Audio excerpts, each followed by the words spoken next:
C'est la dernière conférence de cette journée de la santé. Plaisir de manger pour mieux vivre, prévention et soins par le docteur Dominique Sellier, médecin nutritionniste et métaboliste. Voilà. C'est à vous. Très bien. Je vous remercie d'être venus aussi nombreux. Je remercie les organisations et l'ensemble de personnes qui ont participé au programme d'avoir mis la nutrition au centre de la problématique des soins. Parce qu'aujourd'hui, et après plusieurs années, on reconnaît enfin la nutrition comme un élément de soin. Et aussi la difficulté que l'on a en nutrition, parce que l'information tue l'information et qu'il y a énormément d'informations autour de ça. Alors si on rajoute en plus que la notion, c'est pour ça que la présentation portera sur prévention et soins, mais aussi équilibre et plaisir. Il faut quand même garder la dualité entre équilibre et plaisir qui n'est pas toujours facile, puisque vous remarquerez que la nutrition, et je vous laisse méditer cette phrase, la nutrition c'est la seule chose que l'on peut faire obligatoirement. On doit manger pour vivre, sinon ça se passe mal, mais on est très libre de le faire. Toutes les autres fonctions primaires, on ne peut pas avoir cette liberté, que ce soit le sommeil, que ce soit l'envie d'uriner, que ce soit le hockey, que ce soit tout ce qu'on est obligé de faire de manière automatique ou penser, on ne peut pas se permettre d'avoir cette grande liberté. Et là, c'est l'association entre plaisir et liberté qui pose un problème, et plaisir et équilibre. Donc je vais essayer de développer ça. J'ai peu de temps. J'ai volontairement fait une présentation où il y a beaucoup d'images, parce que je sais que parfois les images sont des flashs, et ça vous permettra de réfléchir. Et ma présentation a pour ambition surtout de réveiller chez vous parfois peut-être quelques souvenirs, ou quelque chose en disant tiens, il y a peut-être quelque chose à faire sur ce point-là. Autre point, si à la fin de la présentation, je résume, pour éviter que vous vous perdiez dans les diapos, quand ce sera un diapo important, je vous dirai bing bing, important à retenir. Alors je vous ai dit qu'il y avait plaisir et équilibre, bien entendu, cette dualité entre le plaisir et l'équilibre reste le maître mot de ce qu'on va essayer de développer, parce que bien manger, mais mal manger et avoir plus de plaisir à manger, je crois que c'est à oublier, ce qui explique déjà une diapo qui sera plus loin. La notion de régime est à exclure, parce qu'aujourd'hui on est convaincu d'une chose, c'est que les régimes font beaucoup de choses, beaucoup de publicité ou beaucoup d'argent, mais ils ne font pas beaucoup de résultats. Un chiffre à retenir, alors c'est un point important. Voilà une diapo importante, c'est qu'aujourd'hui, 40% des cancers sont liés à notre quotidien. Si nous ne fumions pas, nous évitions l'alcool, on mangeait mieux et on bougeait, nous aurions 40% de cancers en moins. La notion de manger mieux est très large, c'est-à-dire qu'on a beaucoup de flexibilité, et c'est un des paramètres les plus importants de ces 4 paramètres dans l'incidence des cancers. Alors, se nourrir, c'est pas uniquement manger. Je commence directement par cette diapo, parce qu'une des anomalies principales que l'on construit à travers la nutrition, c'est l'erreur. L'erreur par faute d'information, par mauvaise information, et parfois par défaut de transparence. C'est pour ça que je vous parlais tout à l'heure de transparence et de réalité nutritionnelle. Ici, vous avez 4 exemples. On peut dire qu'on mange des céréales, on a pris du lait, un yaourt, un produit lacté et des fruits. En vérité, ce que vous allez manger, c'est complètement différent. Ce sont des produits transformés, sucrés et parfois gras. Donc, ce que vous pensez manger est autre chose. Manger, c'est autre chose. Et c'est parfois moins cher. Donc là aussi, je voudrais lever tout de suite une ambiguïté en disant oui, mais pour bien manger, il faut pas mal d'argent. On peut réorganiser sa nutrition et surtout bien se connaître et connaître ce que l'on aime. Et donc pouvoir concilier à la fois cette notion de plaisir et d'équilibre. Alors, un point important en France, et ça s'aggrave, et ça c'est très mauvais signe. Certes, les gens, je ne sais pas si vous avez écouté l'actualité ce matin, mais ça faisait la une des journaux. Aujourd'hui, le tabac est en régression, moins 8% chez les jeunes, ce qui est formidable. Par contre, l'alcool augmente, et surtout, la mauvaise nutrition. De ce fait, en France, 1 personne sur 2 est en surpoids, près d'un tiers est obèse. Et là où il y a un hiatus, c'est un truc qui est peut-être à méditer, c'est que près de 16% des gens font un régime ou contrôlent leur alimentation. C'est-à-dire qu'il y a 1 personne sur 2, ça ne va pas au niveau du poids, et pourtant 1 sur 4 s'en intéresse. Et aussi 3/4 se considèrent comme en bonne santé. C'est-à-dire qu'il y a du chemin et du travail en matière d'information et de pédagogie nutritionnelle. Ça commence très tôt. Ici, je n'ai pas le temps de développer, on aurait pu mettre que cette seule diapo. D'ailleurs, j'ai hésité, quand on a un petit peu bouleversé le programme, à ne garder que 2 diapos pour la présentation, celle-ci et une autre que je vous montrerai plus tard. Puis j'ai trouvé que ça faisait un petit peu cavalier, un peu léger, donc j'ai gardé ma présentation et j'essaye de sauter ce qui sera moins important. Mais en tout cas, celle-ci est très importante parce que la malnutrition et l'anomalie nutritionnelle commencent très tôt. Ce sont des risques précoces. Là, vous en avez 4 sur 5 qui sont déjà mal partis dans la vie. Et les conséquences, bien entendu, arrivent très tôt. Là, vous avez déjà des anomalies physiques, locomoteurs, des douleurs, certainement articulaires, une mauvaise statique. Et c'est en commençant tôt qu'on a des dégâts tôt. Et en particulier le cancer, puisqu'il y a une corrélation qui est faite aujourd'hui entre nutrition et cancer. Je vous montrerai ça un peu plus loin.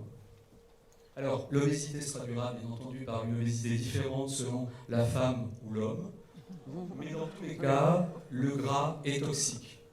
Alors le gras est toxique, pourquoi? Parce que les cellules grasses, elles peuvent se mettre soit à la périphérie, soit autour des organes. C'est pour ça qu'on parle de graisse brune ou graisse blanche. En tous les cas, les cellules graisseuses ne servent pas à grand-chose, si ce n'est qu'à envoyer des émetteurs. Et dans les émetteurs que les cellules graisseuses envoient, il y a l'inflammation et il y a des facteurs de croissance. Et lorsqu'on a des cellules qui sont un peu cabossées par la vie, qui sont, je ne vais pas bien ce terme, mais on peut l'utiliser, entre guillemets pré-cancéreuses, et là vous le maniez avec précaution, on peut avoir une sollicitation de ces cellules et une dégénérescence, d'où une aggravation d'un possible cancer.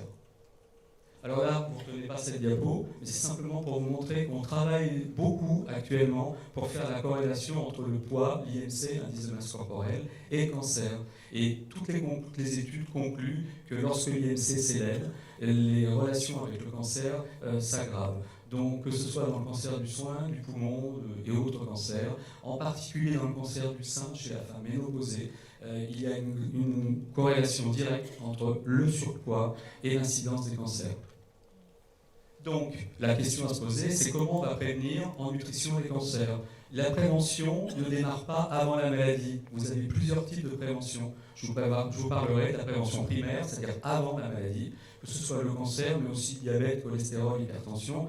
Et la plupart des maladies chroniques, c'est-à-dire 80 à 90% des maladies qui font la consommation de santé, passent par la nutrition. Et le cancer en est une. En cancer primaire, la prévention primaire, c'est-à-dire avant la maladie. Donc avant, on peut faire quelque chose en nutrition. La prévention primaire, c'est d'abord identifier les facteurs de risque. Je ne les détaille pas, puisqu'on a vu tabac, alcool, il bougeait mieux, et la nutrition en fait partie. Il fallait que je la mette quelque part, j'ai mis ça. Alors maintenant, on va essayer de voir en alimentation qu'est-ce qu'on peut manger, comment mieux manger, puisque c'est quand même un peu l'objet de cette conférence, avant d'être atteint d'une quelconque pathologie. D'abord, c'est pour les patients que j'ai reconnu un ou deux patients dans la salle, ils m'ont souvent entendu dire ces mots-là. Il y a 5 mots-clés. Le premier mot-clé, c'est d'abord se connaître et connaître les aliments. Se connaître soi, c'est adapter sa nourriture à qui on est. Souvent, pour plaisanter, je dis un canari mange comme un canari, un pigeon comme un pigeon, un vautour comme un vautour, un aigle comme un aigle. Et si on arrive à se connaître, à se comprendre, on peut déjà mieux adapter sa nourriture. Et là, vous comprenez pourquoi il y a une rupture de paradigme entre l'utilisation des régimes, qui est standard pour tout le monde, et dans cette salle, entre hommes, femmes, âge, sexe, on est différents, activité aussi, et milieux socio-économiques et plein d'autres raisons, fait qu'un régime ne peut pas marcher. Donc il faut se connaître. Il faut connaître les aliments. Une des grandes erreurs, c'est la transparence qui n'est pas faite. La deuxième chose, il faut accepter que tous les aliments sont indispensables. Donc ne pas, sauf si une allergique à la cacahuète ou au miel, ne pas exclure des familles alimentaires. Donc là encore, c'est une autre raison pour lesquelles souvent des régimes qui tantôt excluent les pommes, tantôt les demandent de prendre le lundi, tantôt demandent de prendre plus de viande, tantôt prendre poisson le mardi, le vendredi c'est ravioli. Et vous avez tout un tas de choses comme ça qui vous imposent une nutrition qui est dictée par souvent de la communication pas très bien faite, mais tous les aliments sont indispensables au corps humain. Le plaisir, dissocier l'envie et les besoins, et bien entendu, régime et culpabilisation, vous oubliez ces deux mots puisque c'est déséquilibre et frustration. Alors la connaissance et la réalité, tout à l'heure je vous ai montré ce qu'on croyait manger. Une des erreurs dans la réalité nutritionnelle, c'est qu'il y a des anomalies liées peut-être à des enjeux marketing, peut-être à des enjeux financiers, à plein d'autres choses, Je ne débattrai pas là-dessus, mais en tout cas, la réalité nutritionnelle est parfois différente de ce que l'on croit manger. Et là, vous en avez un très bel exemple avec je prends des biscottes tous les matins. Ça, c'est pas des biscottes, c'est pas des céréales, c'est autre chose. L'allié, on peut avoir des associations heureuses et on peut avoir des associations malheureuses. Alors là, ça peut être le pain de mie, mais ça peut être la saucisse aussi. Hein. Et les deux ensemble, parfois. Et pour certaines personnes, ils ont mangé de la viande et du pain. Alors, un autre élément qui est important, que je voudrais développer, c'est la notion de plaisir ritualisé. On le verra plus loin, comment se prémunir justement de ce risque. Alors, je sais que je vais peut-être un tout petit peu choquer, mais je suis en risque de dire. Il est très difficile pour une famille avec un papa, une maman, un grand-fils et puis une petite fille, de manger à la même heure, le soir, la même chose. Il y a une étude sociologique qui a conduit à la conclusion suivante. Après 11 ans, dans une famille, lorsque le plus jeune enfant a 11 ans, la plupart du temps, tout le monde mange la même chose. C'est-à-dire que la maman qui travaille comme secrétaire, le papa qui est cariste chez RBI, le grand garçon de 17 ans qui est sur Google, et la petite fille qui veut jouer encore avec ses poupées, mangent la même chose au même moment. Et c'est dire la difficulté qu'on peut avoir. Et vous voyez le peu d'évolution qu'il y a eu entre cette photo des années 50, où il y a une organisation très tournée autour du père, et 50 ans plus tard, ou 40 ans plus tard, malgré tout, là, il y a un déplacement, un transfert des enfants qui ont pu un peu s'isoler, donc il y a un petit progrès, mais malgré tout, il y a quand même la même nourriture. Et cette notion de manger tous pareil au même moment est quelque chose de très important à prendre en compte, qui n'est pas toujours réalisable. L'alimentation, c'est du plaisir. Et ça, il ne faut jamais l'oublier, le plaisir, ça commence très tôt. Chez les enfants, aujourd'hui, on fait parfois perdre le bénéfice de la découverte du plaisir grâce à des aliments qui font parfois tout transformer. Un enfant, un petit pot, c'est un petit pot qui soit vert, jaune ou rouge. Par contre, goûter un aliment, il le découvrira plus tard. Ça peut être ça aussi, le plaisir. On m'a posé tout à l'heure, un journaliste m'a posé la question si en chimiothérapie on pouvait manger des hamburgers. Bah, oui, si c'est pas tous les jours, matin, midi et soir. Quoique, même si c'est au moins par une période transitoire quelque chose qui est possible, ça peut peut-être être un moyen de mieux rebondir pour la suite. Et ça aussi, c'est très important. La culpabilisation et les régimes, je vous ai dit tout à l'heure dans les mots-clés, il y avait plaisir allié, et vous avez culpabilisation. Alors que là, si c'est une diapo importante, c'est une à retenir, comme avec les étudiants, celle-ci, vous pouvez la noter, elle peut tomber. Le régime, là vous avez l'exemple parfait de programme minceur, de bol, de repas, de semaine, et avec tout ça, basta cosy, on maigrit. Ça ne marche pas. Vous perdez de l'argent, vous perdez du temps, vous êtes déçu, vous avez la frustration génère de l'angoisse fait manger, on dit c'est foutu, je vais encore plus grossir. Vous grossissez, et comme vous grossissez, vous bougez moins, comme vous bougez moins, vous pouvez moins manger, et comme vous pouvez moins manger, vous êtes dans une spirale infernale, vous ne mangez plus rien, parce que vous ne pouvez plus avoir d'aliments à manger. Et vous dites, c'est curieux, moi je mange plus, je grossis. Ça s'appelle le théorème de Prochaska. Alors maintenant, comment bien manger? Parce que c'est bien beau que je dise qu'il faut bien manger, il faut le plaisir, il faut équilibrer, il faut avoir des alliés. Comment on peut bien manger? Alors il y a 3 éléments. C'est une démarche qui est maintenant beaucoup étudiée. On a fait de gros progrès dans la prise en charge de l'alimentation et de la correction de la malnutrition qui se traduit par du surpoids ou de l'obésité. Comportemental, comprendre l'individu face à son environnement. Métabolisme, c'est-à-dire comment l'individu gère sa nourriture, c'est l'ordinateur de bord. On n'est pas tous égaux dans cette salle, nous n'avons pas tous la même version Windows de notre organisme pour traiter la nourriture. Mais comme ça joue avec un certain pourcentage, on peut quand même adapter une nourriture équilibrée. Et puis la nutrition proprement dite, quel apport faisons-nous en termes de quantité, de qualité, de rythme, de rituel et de goût? D'une façon générale, la nourriture se calcule sur 24 heures. Au bout de 24 heures, la messe est dite, ce que vous avez mangé, ça va être éliminé, c'est stocké. Donc, ce n'est pas la peine de chercher à manger peu le matin, pas beaucoup à midi, pas le soir, mieux le soir du matin. Il faut d'abord répondre à ses besoins personnels et que ces besoins personnels soient en adéquation avec ce qu'on a. Un peu comme la carte bleue. Vous avez un budget, vous dépensez tous vos sous en début de mois ou en fin de mois ou tous les jours. À la fin du compte, c'est qu'est-ce que vous avez dépensé par rapport à ce que vous gagnez. Alors voilà la diapo peut-être la plus importante de cette présentation, j'y tiens beaucoup, parce que c'est quelque chose qui aide beaucoup les gens. Et quand vous rentrerez chez vous ce soir, vous pourrez vous amuser à faire l'exercice, il est important de connaître son cadre pondéral, c'est-à-dire le poids maximum qu'on a fait dans sa vie. Le poids minimum adulte, c'est-à-dire son poids de référence qu'on avait vers 18 ans. Le poids idéal, c'est-à-dire son poids de confort. Et son poids, le jour où on parle, qui n'est pas toujours le même que le poids maximum, parfois il est même au-dessus de ce qu'on pense. Et ça vous donne un petit schéma qui est comme ça. Poids max, poids actuel, poids de confort, poids minimum. Et ça vous permet d'estimer des choses. Entre le poids maximum et le poids actuel, vous avez ce qu'on appelle la réalité de déni. Les gens qui pensent peser 70 kg, ils en font 83. Entre le poids actuel et le poids de confort, ça veut dire c'est quoi la gravité de ce qui s'est produit. Entre le poids minimum et le poids de confort, c'est la résilience, c'est-à-dire je suis prêt à accepter combien de kilos. Mon poids de confort, c'est 70 kg, et pourtant, à 18 ans, je faisais 55 kg. Donc là, on est prêt à accepter 15 kg. Et là, c'est très intéressant parce que là, vous voyez très vite le profil des patients. Vous avez des patients qui sont montés à 110 kg et qui vous disent « ça serait déjà bien si je redescendais en dessous de 100 kg » et qui faisaient 55 kg quand ils avaient 18 ans. Et ça, cette information-là, tout le monde peut la faire. Et très souvent, on veut s'embarquer dans une correction nutritionnelle avant même d'avoir estimé ces paramètres-là. Après, il y a le profil comportemental. Chacun en a un profil comportemental. Je ne détaille pas, parce que d'abord, je n'ai pas le temps, et cette diapo-là aurait pu faire l'objet de pratiquement toute la conférence aussi. La nourriture, elle répond à quelque chose. Elle répond à un plaisir, à un besoin, à un rituel. Elle peut être compulsive, elle peut être automatique. Elle peut être une forme de punition ou elle peut être pathologique. Et chaque nourriture, donc, répond à quelque chose. Je prends deux exemples. Une alimentation plaisir, c'est une récompense que l'on se fait, c'est une alimentation doudou. C'est le genre de carré de chocolat qu'on prend le soir et qu'on dérive à 4 carrés de chocolat. L'alimentation automatique, c'est la perte des repères et des sens. On mange le matin, on boit le café, ses 2 biscottes, sa confiture, son jus d'orange. On mange à midi, son entrée, sa salade, sa viande. Et le soir, on mange après midi avec la nourriture, l'entrée, le plat, le dessert et ses carrés de chocolat. Et vous arrivez à une ritualité, un automatisme où on perd le pourquoi de ce que l'on est. Peut-être qu'on a faim ou pas faim, mais on perd ce qu'on appelle la pleine conscience alimentaire.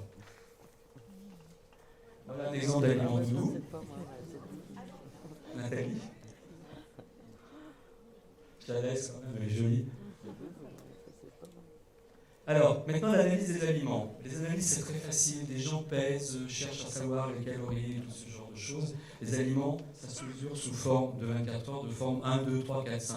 On mange 2 biscottes, on mange un steak haché, on mange un morceau de camembert, on mange 3 abricots. Déjà, rien qu'avec cette notion quantitative, on a beaucoup d'informations. C'est pas la peine de se compliquer plus la vie. La qualité, bon, ça dépend quel type d'aliment on mange. Le rythme, à quel rythme on mange dans la journée, comment on mange. Les rituels, comment on répète cette activité nutritionnelle. Et les goûts, est-ce qu'on préfère le salé, le sucré, le chaud, le froid. Est-ce qu'on aime manger mélangé, pas mélangé. C'est très important de se connaître tous ces éléments-là. Alors c'est accompagné bien sûr par un médecin qui essaye de vous aider à trouver ça. Et après seulement, on peut commencer à faire de la nutrition, en adéquation avec soi-même. Ça, c'est un équilibre théorique, vous l'oubliez, parce que si on doit manger tout ce qui est marqué là-dedans, c'est-à-dire les 5 fruits et légumes, les 3 produits laitiers, les protéines et autres, généralement, on n'arrive pas à avoir un équilibre nutritionnel. Mais il est bon, parce que c'est vrai que c'est comme ça qu'on devrait manger. Il faudrait partir dès le début de sa vie. Et ça peut être ça aussi, l'équilibre. Alors le problème, c'est comment et quoi bien choisir. Alors, pour vous donner une référence, dans des grandes surfaces de taille, on va dire moyenne, aux produits laitiers, vous avez à peu près en moyenne entre 200 et 300 références de produits laitiers. Donc quand vous voulez choisir, vous êtes bien embêté, parce que vous cherchez un yaourt nature, vous ne le trouvez pas, et vous finissez par un petit crémely à la cerise, un calinou, un filinou, qui n'est plus du tout un yaourt. Et vous avez acheté un produit laitier. Alors, connaître les aliments, comment les connaître? D'abord, la diversité, avant de faire simple, c'est-à-dire que s'éloigner de cette notion de diversité alimentaire. Je vous l'ai dit tout à l'heure, l'erreur alimentaire, voilà. La plupart des céréales qui sont mangées par les enfants le matin, il n'y a pas de céréales là. Il y a des préparations avec du sucre et du gras, et du peut-être plaisir derrière, mais ça peut être ponctuel. En tout cas, il faut bien savoir ce que l'on prend. Pour ça, parfois même, il y a la tromperie alimentaire. Alors j'ai voulu présenter cette diapo parce que pour moi, elle est assez révélatrice de cette tromperie. Là, les gens pensent manger. Déjà, ils voient une marque qui leur parle. Après, ils voient napolitain, chocolat. Donc déjà ça, C'est un gâteau et du chocolat. Puis vous voyez qu'en vérité, vous achetez un shopping bag, un paquet napolitain, un livre de recettes, un tablier de cuisine. Et puis des choses dedans, mais qui ne sont pas ce que vous pensez acheter. Il y a les aliments ultra transformés aussi, qui sont la source justement de cette anomalie alimentaire. Et puis il y a la transparence alimentaire. Alors pour la transparence alimentaire, on est aidé par une chose très simple, c'est les étiquettes. De plus en plus, on a des applications pour ça. Il faut essayer de comprendre et lire les étiquettes. Malheureusement, et compte tenu du temps qui m'est imparti, je vous ai même présenté après qu'un exemple d'étiquette qui est peu lisible.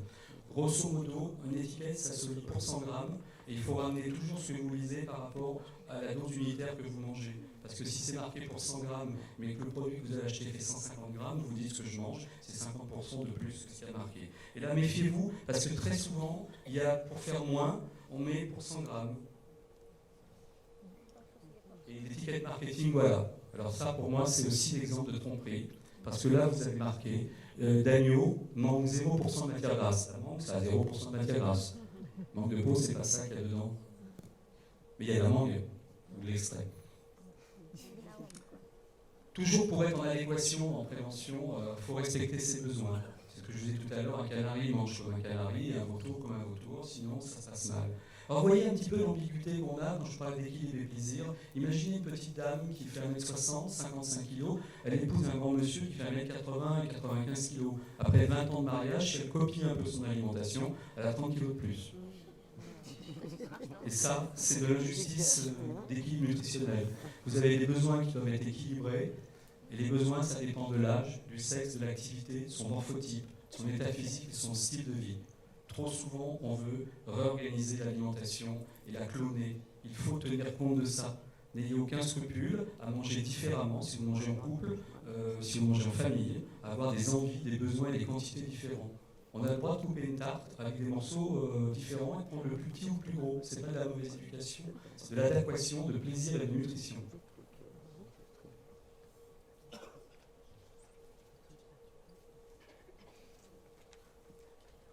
Alors, pour pouvoir manger, aussi, il y a un autre élément, et c'est ce qu'on appelle la pleine conscience alimentaire.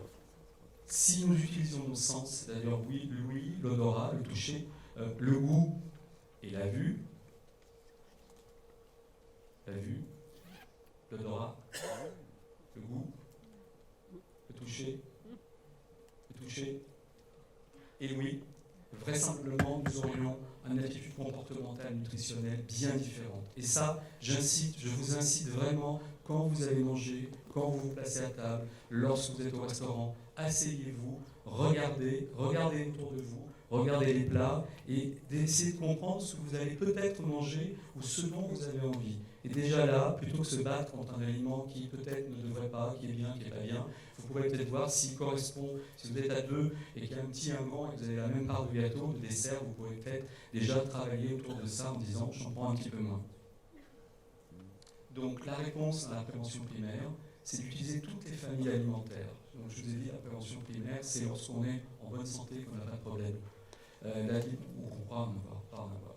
L'alimentation adaptée, on doit limiter les volumes, on doit éviter les aliments transformés, on doit essayer le plus possible de manger des aliments entre guillemets propres, c'est-à-dire savoir d'où ils viennent, la traçabilité, le bio, pas le bio.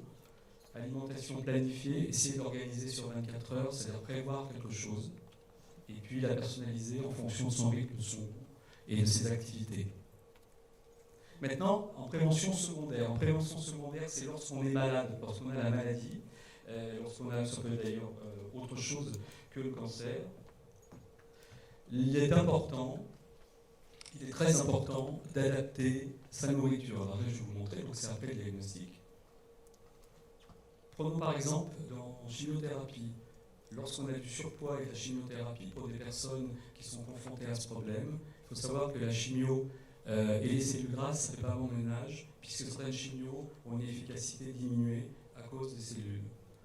L'augmentation des doses thérapeutiques, bien évidemment, plus on est en surpoids, plus on a des cellules grasses, plus on doit augmenter des doses importantes de chimio, donc on utilise des doses plus toxiques, donc on a plus potentiellement d'effets indésirables.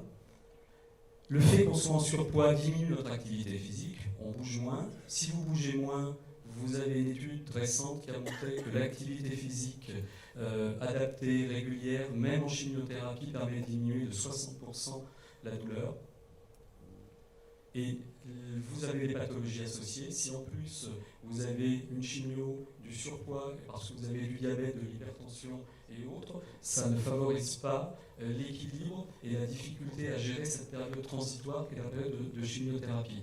Et puis le dernier point qui est important, c'est l'impact sur la chirurgie et la radiothérapie. Puisque plus on a du surpoids, plus on a de la masse grasse, plus on a de la masse grasse, plus les effets directs de ce que l'on veut faire sont difficiles à maîtriser. Et après, il y a la post-après. Par exemple, quand une dame a été opérée d'un cancer du sein, si on veut lui faire une reconstruction mammaire, plus il y a du gras, plus ça sera difficile. Donc il faudra faire perdre du gras, c'est un peu mon job au centre Bérard, avant d'initier une reconstruction mammaire pour la faire dans les bonnes conditions. Alors doit-on faire un régime? Je gagne du temps pour après, j'ai prévenu les organisateurs, j'avais 5-10 minutes de dépassement, comme j'ai commencé avec un quart d'heure de retard. Ça permettra d'éviter qu'on me pose cette question, parce qu'on la pose tout le temps. Doit-on faire un régime lorsqu'on est en période de chimio ou lorsqu'on est en période de traitement? C'est la question fameuse de l'alimentation cétogène. Le régime cétogène, l'alimentation cétogène, part d'un principe qui est très ancien, qui date aux alentours de début du siècle. On a montré que les cellules étaient dans un milieu sans sucre, les cellules cancéreuses mouraient. Donc la conclusion est rapide, si on ne mange pas de sucre, on va se protéger et on va faire détruire nos cellules cancéreuses. Malheureusement, on a un ensemble de cellules qui circulent et aujourd'hui, le régime cétogène qui consiste à exclure tous les sucres, savoir les fruits, certains légumes, bien entendu tous les gâteaux et autres dérivés, pour ne conserver que les protéines et les produits gras type laitier ou fromage, ou protéines, viande, poisson. Aujourd'hui, nous n'avons pas de preuves scientifiques formelles dans l'état actuel de nos connaissances. Peut-être que quelqu'un qui fera cette conférence en disant vous donnera des éléments formels, mais s'il vous donne des éléments formels, il faudra pouvoir répondre aux questions suivantes. Quand devons-nous débuter le régime cétogène? Au moment de l'annonce du cancer, comme ça, là, parce que demain on décide de ne plus manger de sucre? Pendant combien de temps? Jusqu'au moment où on est fatigué, on a une hypoglycémie, on a perdu de la masse, combien? Combien de temps avant la maladie? En prévention primaire, est-ce qu'on doit démarrer très jeune? Jamais. Quel impact sur les maladies associées? Si on est diabétique, si on a d'autres pathologies, si on est hypertendu, si vous mettez à manger que des protéines insuffisants rénaux, si vous mettez à manger que des protéines, peut-être que ça améliorera la cellule cancéreuse, mais par contre ça va aggraver tout le reste. Perdre de la masse musculaire, jusqu'où vous pouvez aller, parce que la perte musculaire parfois est drastique, et on voit parfois certaines personnes arriver, l'infirmière vous téléphoner, prendre la tension, la personne assise de tension, pourquoi? Parce qu'elle a fait depuis 3 jours un régime cétogène, c'est-à-dire qu'elle est carencée en sucre, donc elle est en hypo, donc on ne peut pas lui faire sa chimio, donc elle perd un tour, et en perdant un tour, elle perd le bénéfice d'être traitée. Donc attention au régime cétogène sur ces aspects-là. Excès de protéines, ça fait souffrir le rein n'aime pas bien manger trop de protéines. Manque de fibres, bien évidemment, si vous mangez plus de fruits et certains légumes, vous allez avoir des fibres en moins. Si en plus vous avez des antidouleurs comme les dérivés morphiniques, vous avez des problèmes de constipation et des problèmes de difficulté du transit, et en plus vous aggravez ça avec votre nutrition. Après, vous avez les excès d'oxydation et de l'accélération cellulaire, c'est un peu technique. Vous augmentez les lipides, donc vous favorisez des risques cardiovasculaires. Et puis il y a la monotonie alimentaire. Parce que si vous mettez à en manger en régime cétogène, si vous êtes en famille avec des enfants, votre femme ou l'inverse, et malheureusement vous perdez le plaisir de la famille, de la sociabilité, ça devient très difficile. Et puis le dernier point, vous avez rupture du cadre social, parce que l'accroissement d'hyperprotéinés ou hypercétogéniques manque des stress et des états dépressifs. Ça a été démontré. Donc aujourd'hui, il n'y a pas de preuve scientifique pour dire si on doit le faire ou pas. En tout cas, il vaut mieux pas le faire puisqu'on ne sait pas répondre. Est-ce qu'il y a des aliments anti-cancer? La réponse est non. Il y a des aliments qui sont bien entendu, les fruits, les brocolis, l'ensemble des viandes blanches, pas trop manger de viande rouge, tout ça est vrai, mais il n'y a pas d'aliment magique. Le curcuma à haute dose, pour retrouver du curcuma dans notre organisme, il faudrait atteindre des doses qui seraient absolument ingérables. Par contre, quand on utilise les épices, on utilise la variété alimentaire pour favoriser une alimentation optimale, oui. Les aliments bio, est-ce qu'on doit manger bio? Alors là, cette question, elle est souvent source de controverse, c'est pour ça que je l'ai préparée et je vais y répondre, ça évitera de l'avoir. La réponse, elle est, c'est bien, parce que le bio permet d'avoir une sensibilisation sur la nourriture. Les gens qui s'intéressent au bio, c'est pas mal. La difficulté du bio, c'est pas parce qu'on mange bio qu'on mange équilibré. Si c'est pour manger des galettes de sarrasin avec du chocolat blanc, et puis après un aliment X, mais que du bio toute la journée, ce n'est pas un gage de sécurité et d'organisation alimentaire. Par contre, l'intérêt, c'est qu'on peut faire une traçabilité des aliments, donc ça fait plutôt bien.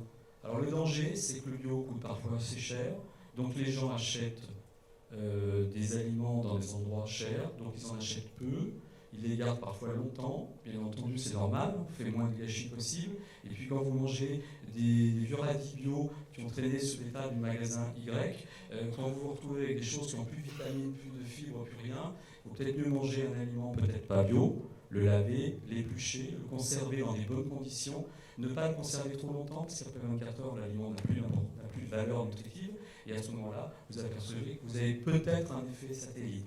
Ne me faites pas dire ce que je n'ai pas dit. Le fait de manger bio quand on peut, financièrement, et qu'on a tout compris, tout ce qui va autour, c'est une bonne chose. Ça permet d'avoir une sensibilisation à la nutrition peut-être équilibrée, mais ce n'est pas obligatoire.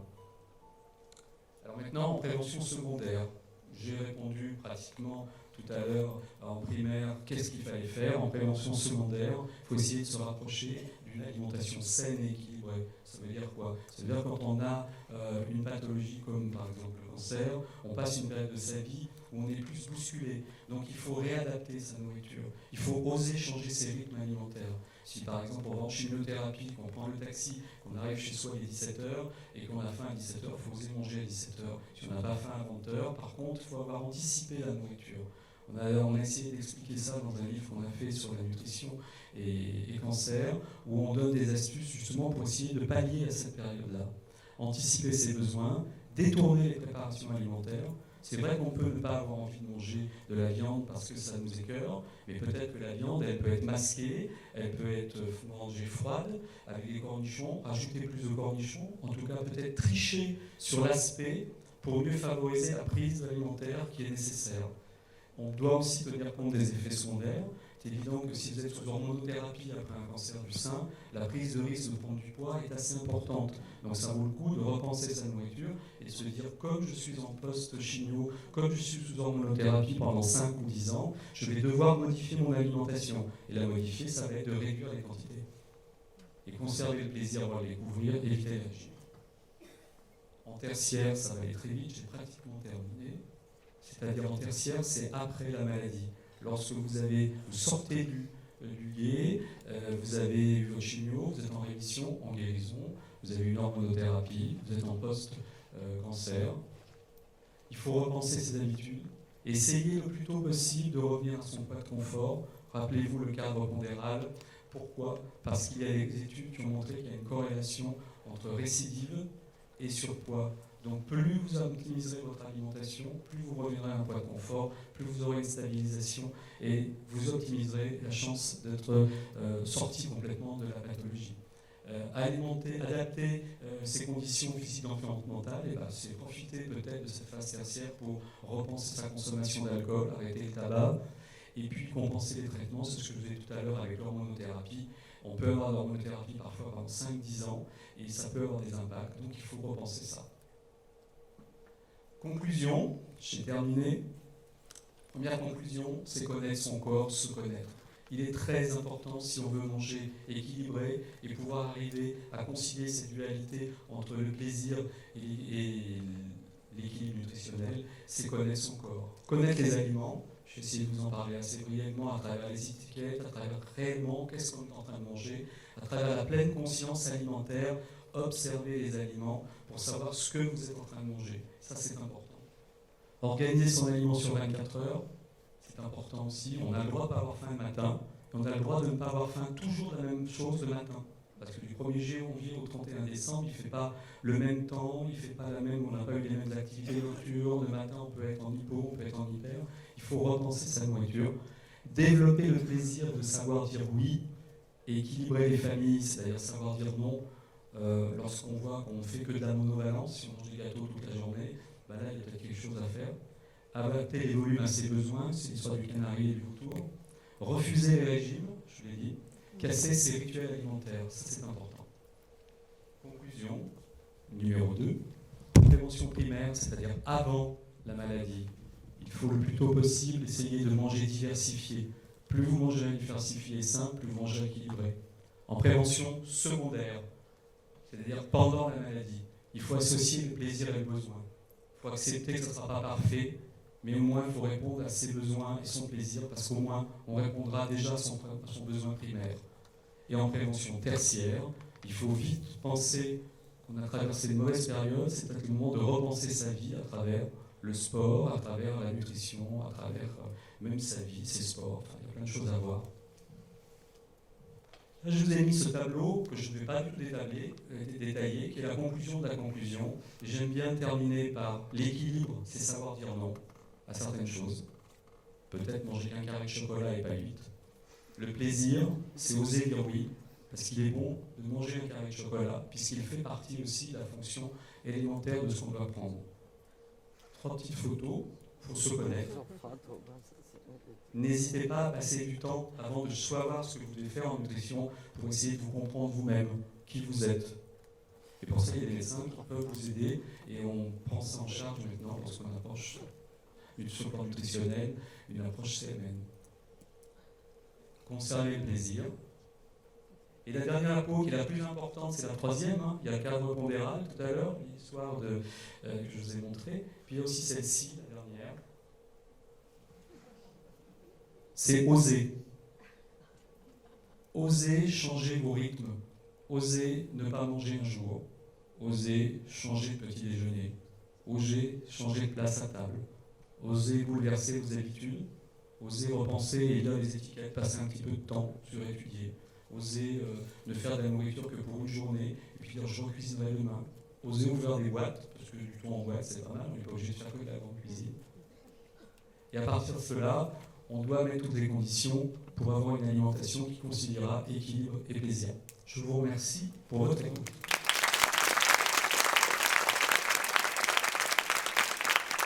Merci Dr Cellier. Alors, il va nous rester le temps uniquement pour une ou deux questions. Qui souhaitent?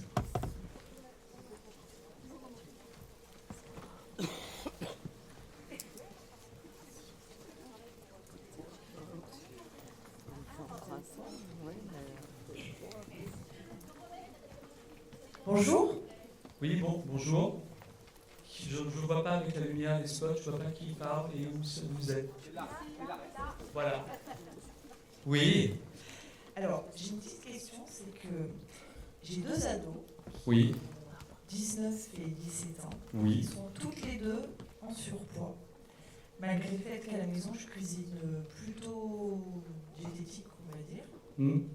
Et ce que je voudrais savoir, c'est est-ce qu'il y a un âge où ces ados ont un déclic? C'est-à-dire que moi, j'ai beau leur dire il faudrait manger comme ci, il ne faudrait pas manger ça. Alors, elles m'écoutent, elles me font oui, mais en fait, elles font tout l'inverse dès qu'elles sont en dehors de la maison.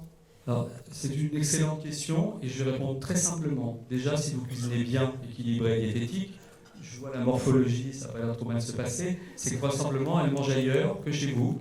Donc ça, c'est un point qui est intéressant. C'est-à-dire se poser la question pourquoi elles mangent ailleurs. Peut-être pas bon chez vous. Non, je plaisante, c'est une plaisanterie. C'était pour terminer la journée, pour lâcher un peu l'atmosphère qui était bien intéressante. Et je crois que ça méritait cette journée, tout ce qui a été dit. Non, ce que je veux vous dire, c'est qu'il y a des âges, oui, il y a des âges où on ne peut pas faire grand-chose. Alors le meilleur moyen, c'est qu'on n'écoute pas ses parents, surtout en nutrition. De même qu'on n'écoute pas sa femme si on dit tu bois trop, tu manges trop, tu fais ci, tu fais là.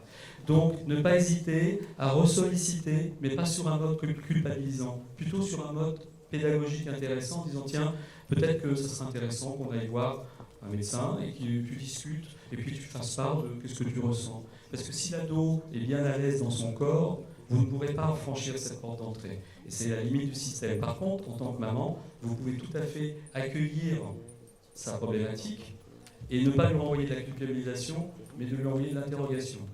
Je me pose la question, moi qui essaye de cuisiner peut-être pas très bien, si tu ne partagerais pas la cuisine avec moi, parce que je crois que ça ne va pas, il y a un truc qui déconne. Et là, vous ne culpabilisez plus, mais vous interrogez vos enfants. Je Je ne peux pas vous dire grand-chose. Il y a un âge physiologique où on peut vraiment pas grand-chose, effectivement.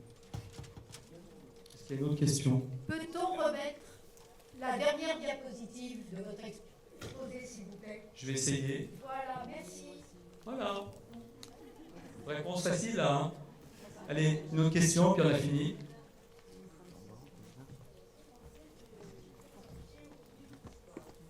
Il y a une question ici, et on va s'arrêter après. Je vous répondrai pas, madame. Alors, je voulais vous remercier déjà pour cette présentation qui était très très bien. Merci. Ma question, elle est très courte. Je voudrais savoir ce que vous pensez des jeûnes séquentiels. Alors, le jeûne séquentiel peut être bien. Tout dépend de la séquence que l'on pratique, à quel âge de sa vie on le fait, dans quel état de santé on est quand on le fait, quelle éducation nutritionnelle on a eue, quelle connaissance on a des conséquences avant, pendant, après, quel accompagnement on a, et une fois par mois, décider qu'un jour on ne mangera pas, on boira beaucoup, on prendra que de la tisane, c'est osé, ça répond à ma problématique de la faim. Mais attention, comme toute expérience, toute la vie est une expérience, de chaque chose que l'on fait, ça c'en est une. L'intérêt d'une expérience, c'est qu'on ne sait jamais ce qu'il va y avoir derrière. Donc, oui, la réponse est le jeûne séquentiel peut être fait, mais donnez-vous toutes les garanties de ne pas être dans une situation traumatisante. Et surtout, c'est comme les véganes, je ne vais pas parler des végétariens, parce que dans la salle, je vais me faire lâcher. Un végétarien, c'est très bien. Tant qu'il mange lui, végétarien, et qu'il est équilibré, mais s'il pourrit la vie des autres, ça devient un peu désagréable. Donc le jeûne séquentiel, oui, mais réservez-le pour vous dans des conditions bien spécifiques. Merci, Dr Sellier. Je vous remercie. Merci à vous. Vous pouvez continuer d'échanger avec le conférencier sur l'espace partenaire.